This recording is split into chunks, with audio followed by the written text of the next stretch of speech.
When solving a system of equations, there are three methods that we can use. We can solve a system graphically, which is when I would graph it on my coordinate plane, and I could get a point of intersection. I could see it on the graphing calculator. And then there are two algebraic methods that I can use. We already learned the substitution method. Today I'm going to show you the elimination method. The substitution method is when the quantity may be substituted for its equal. We solve for either variable, either x or y.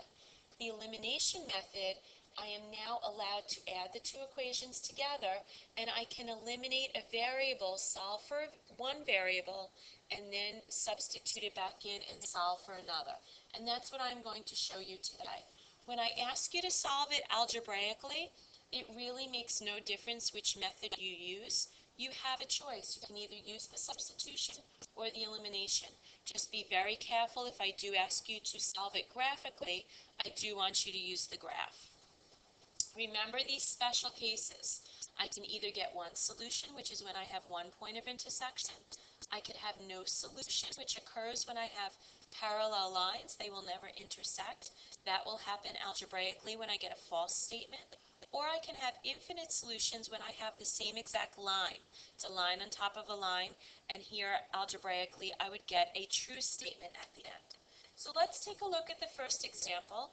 So if I look, all my x's, all my y's, my equal sign, and my constants, everybody is lined up very nicely. Now, how can I eliminate a variable? If I want, I can look at the y's and I can multiply the top equation by 3. However, the signs are still different, so I would have to multiply this top equation by a -3 in order to eliminate the y's. So draw your line underneath, and I am going to multiply a -3 through every term in that top equation. I get -6x minus 3y equals -75. Rewrite that bottom equation right underneath because everybody does line up. Now let's add these up together. I end up getting a -2x. My y's eliminate, and I'm going to end up with a -66.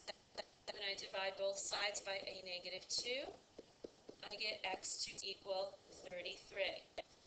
Let us now substitute that back into my original equation. So here is my original equation, 2x plus y equals 25. 2 times 33 plus y equals 25. 66 plus y is equal to 25. Subtract 66 from both sides, and I am going to get y to equal -41. Let us now check to make sure that we have done this correctly. Again, we are going to check using one of our original equations, and I'm going to use the equation that I have not used yet. So I have 4 times 33 plus 3 times a -41. Does that equal 9?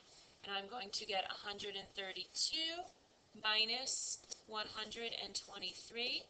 Does that equal 9? And sure enough, I do get 9 to equal 9. Now we're not done. You have to make sure that you write this as an ordered pair, x comma y. So write it as an ordered pair because if I graphed it, that would be my answer. And I have a complete problem. Let us take a look at number 6. So number 6, everybody is lined up. My x's, my y's, my equal sign, and my constant. However, I would have to multiply both equations this time by a number in order to eliminate one of my variables. Again, it makes no difference which one you use. I'm probably going to decide to eliminate my x's. So I'm going to multiply the top equation by 4 and the bottom equation by a -3. And we'll see in a moment why I decided to do that. 4 times 3x, 4 times 2y, and remember to multiply that last term in the back. If we make a mistake, that's where we tend to forget. I'm going to multiply that -3 all the way through as well. And the reason why I chose the 4 and the -3 is now I can look and eliminate my x's. Here x eliminates, and I'm left with -13y equals 13. Divide both sides by a -13. and I get y to equal a negative 1. Let us now go back to my original equation. 3x plus 2y is equal to 4. Let me substitute in negative 1 for y, and let us solve for x. And I get 3x to equal 6, divide by 3. I get x to equal 2. I think I'm done, but let me now just check. So I'm going to check again with my original equation, and I'm going to use the one that I just did not use. So 4 times 2 plus 7 times a negative 1. Does that give me 1?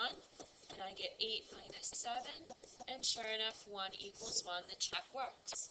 Please remember we have to show this as an ordered pair.